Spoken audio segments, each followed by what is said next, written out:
Moi, j'ai un papa qui est musicien et une maman qui était comédienne.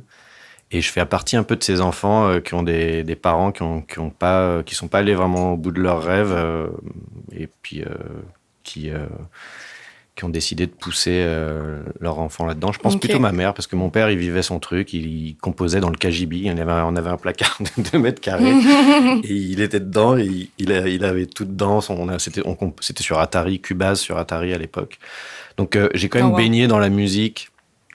Très jeune, j'entendais mon père tout le temps jouer, puis lui il écoutait justement du Zappa à fond, c'est son idole quoi. Ok. Et donc j'ai été bercé dans le rock. Pire comme idole. Ouais, c'est ça. Je peux me permettre. Et ma mère qui disait tout le temps mais apprends-lui la musique, mais apprends.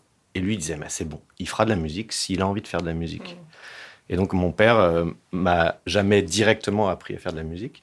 Mais il y avait toujours de la musique et effectivement, j'ai eu ce goût pour la musique par mon papa.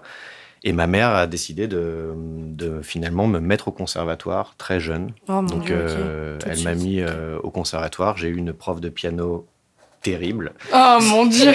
Donc, désolé, les profs de piano, on vous aime, mais je pense qu'on est. Est-ce qu'on a eu la même, Jérôme? Je pense qu'il y a une occurrence. On faisait la blague souvent des profs de piano qui s'épanouissaient pas forcément à côté dans la musique et qui, du coup, se vengeaient sur leurs élèves.